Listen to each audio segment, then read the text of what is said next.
নমস্কার। বাংলার যুবসাথী প্রকল্পের দ্বিতীয় কিস্তি বা দ্বিতীয় মাসের টাকা দেওয়ার কাজ কিন্তু শুরু হয়ে গেছে।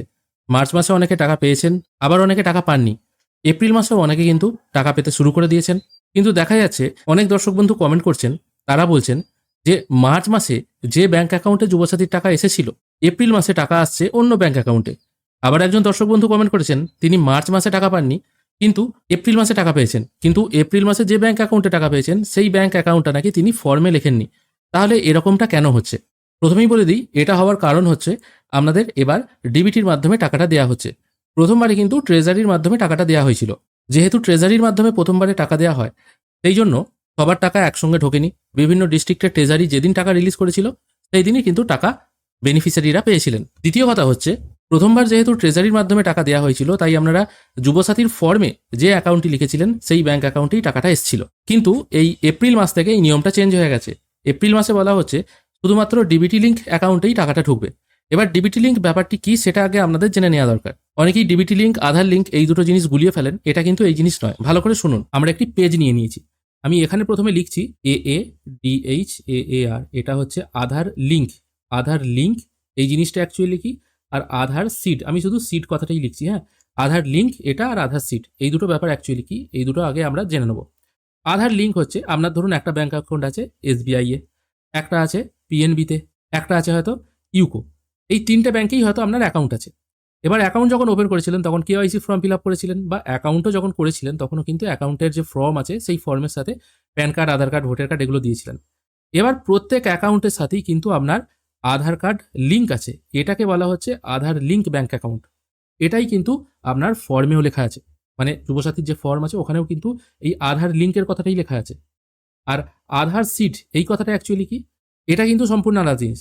সহজ কথায় আপনাদেরকে বলে দিচ্ছি, আধার লিঙ্ক আপনার সব ব্যাংক অ্যাকাউন্টের সাথেই হবে, কিন্তু এই আধার সিড এটা যে কোনো একটা ব্যাংক অ্যাকাউন্টের সাথে হবে। এটা আপনি শুধুমাত্র SBI এর সাথে করে রাখতে পারেন, অথবা শুধুমাত্র PNBর সাথে, অথবা ইউকোর সাথে। ঠিক আছে, এবার আপনাদের অন্য ব্যাংকও হতে পারে। এবার গ্যাসের টাকা বা PM কিষানের টাকা সবই কিন্তু পার্টিকুলার আধার সিডের যে ব্যাংক অ্যাকাউন্ট আছে। ধরা গেল যে আপনার তিনটে ব্যাংক অ্যাকাউন্টের মধ্যে ইউকো ব্যাংকে হয়তো আধার সিড করা আছে, এই অ্যাকাউন্টেই টাকা আসবে। সেটা PM কিষানেরও হতে পারে। ঠিক আছে, আধার সিডিং আর আধার লিঙ্কিং এই দুটো জিনিস কিন্তু আলাদা, এবং ব্যাংকে গিয়ে যদি আপনারা ফর্ম ফিল আপ করেন সেই দুটো জিনিসও আলাদা। এবার কি হয়, আধার লিঙ্ক থাকলে কি সুবিধা হয়, আপনারা ফিঙ্গারপ্রিন্ট দিয়ে তিনটে ব্যাংক থেকেই টাকা তুলতে পারবেন। ফিঙ্গারপ্রিন্ট যখন দিয়ে আপনারা APS এর মাধ্যমে টাকা তোলেন, সেখানে তো আপনাকে কোনো রকম ব্যাংক অ্যাকাউন্ট নাম্বার দিতে হচ্ছে না। এখানে শুধুমাত্র আপনার আধার কার্ড লাগছে, আপনার আধার নাম্বারটা এখানে পুট করা হচ্ছে, কত টাকা আপনি তুলতে চাইছেন সেটা দেওয়া হচ্ছে, তারপর আপনার ফিঙ্গারপ্রিন্টটা এখানে পুট করতে হচ্ছে মেশিনে, তাহলেই আপনার টাকা উঠে যাচ্ছে। এখানে কোনো অ্যাকাউন্ট নাম্বার লাগছে না, সেটা আপনার আধার লিঙ্ক আছে বলেই কিন্তু আছে। আধার সিড ব্যাপারটা সম্পূর্ণ আলাদা, আপনাদেরকে নিশ্চয়ই বোঝাতে পারলাম। আধার সিড পার্টিকুলার যে কোনো একটা ব্যাংকের সাথে হয়, সব ব্যাংকের সাথে হয় না। এবার হ্যাঁ, আপনার হয়তো ইউকোতে আধার সিড করা আছে, এটা আপনি চেঞ্জ করে PNB-তে করতে পারলেন। অনেক সময় দেখা যায় আপনার হয়তো আধার সিডও আছে কোনো ব্যাংকে, SBI হয়তো ব্যাংকে সিড আছে, দেখা যাচ্ছে হয়তো গ্যাসের টাকা, PM কিষানের টাকা হয়তো আসছে না। তখন করা হয় কি, নতুন একটি অ্যাকাউন্ট আপনাদেরকে দিয়ে ওপেন করানো হয়।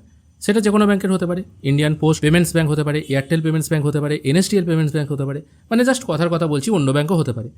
যখনই নতুন অ্যাকাউন্টটি আপনি খুলবেন, সেই অ্যাকাউন্টে বা সেই ফ্রেশ অ্যাকাউন্টে আপনি নতুন করে আবার প্যান কার্ড, আধার কার্ড এগুলো জমা দিচ্ছেন। এবার তখন কি হচ্ছে, ওই ফ্রেশ যে নতুন অ্যাকাউন্টটা খুলছেন সেটার সাথে আধার সিড হয়ে যাচ্ছে। বা আপনি লাস্ট যে অ্যাকাউন্ট খোলেন, অনেক সময় আপনারা দেখবেন আপনার গ্যাসের টাকা বা গ্যাসের ভর্তুকির টাকা বা PM কিষানের টাকা একটা ব্যাংকে হয়তো ঢুকতো।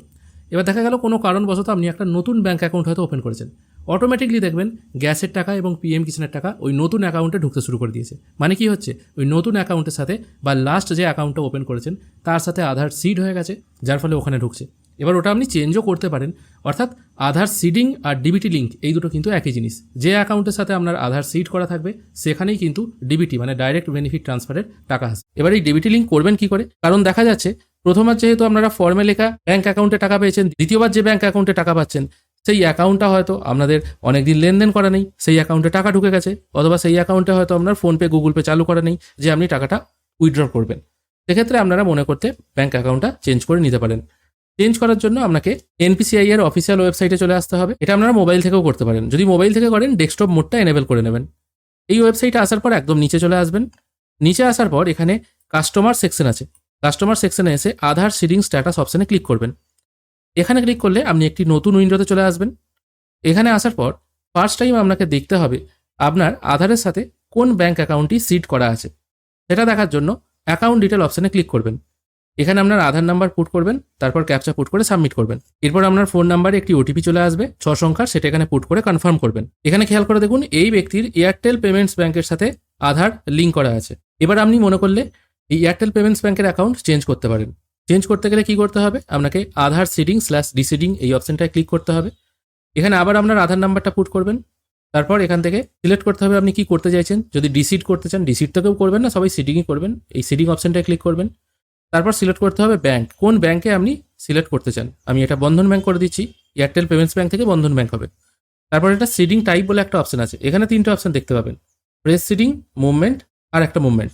প্রেস সিডিং কথার অর্থ হচ্ছে এর আগে আপনার আধারের সঙ্গে কোনো ব্যাংক অ্যাকাউন্ট লিঙ্ক থাকেনি, সেক্ষেত্রে আপনাকে ফ্রেশ সিডিং করতে হবে। মুভমেন্ট দুটো আছে, সেকেন্ড মুভমেন্টের অর্থ হচ্ছে দেখা গেল যে আপনার এসবিআই ব্যাংকেই দুটো অ্যাকাউন্ট আছে, একটা আপনার বাড়ির কাছের ব্রাঞ্চে আর একটা আছে বাড়ি থেকে অনেকটা দূরের ব্রাঞ্চে। এবার আপনি চাইছেন ওই দূরের ব্রাঞ্চের অ্যাকাউন্টটা আপনি চেঞ্জ করে আপনার কাছের ব্যাংকটা করতে চাইছেন, এটা হবে সেম ব্যাংকের মধ্যে, ঠিক আছে। এসবিআই বা পিএনবি হোক বা যে কোনো ব্যাংক হোক, ব্যাংকটা সেম থাকবে, অ্যাকাউন্টটা এক ব্রাঞ্চ থেকে চেঞ্জ হয়ে আর একটা ব্রাঞ্চ হবে, সেক্ষেত্রে দ্বিতীয়টা। আর তৃতীয়টা হচ্ছে একটা ব্যাংক থেকে অন্য ব্যাংক, দেখা গেল যে আমি এয়ারটেল পেমেন্টস ব্যাংক থেকে চেঞ্জ করে এটা আমি বন্ধন ব্যাংক করতে চাইছি, সেক্ষেত্রে 3 নম্বর অপশনটা। তারপর এখানে আমরা নতুন অ্যাকাউন্ট নাম্বারটা পরপর 2বার বসাবেন, তারপর নিচে এই অপশনটায় টিকমার্ক দিয়ে এই ক্যাপচাটা পুট করে সাবমিট করবেন। সবকিছু ডিটেল এখানে ফিল করার পর একটি টার্মস অ্যান্ড কন্ডিশন আসবে, এটাকে একবার পড়ে নিতেও পারেন, না হলে আই এগ্রি অ্যান্ড কন্টিনিউ এই অপশনে ক্লিক করবেন।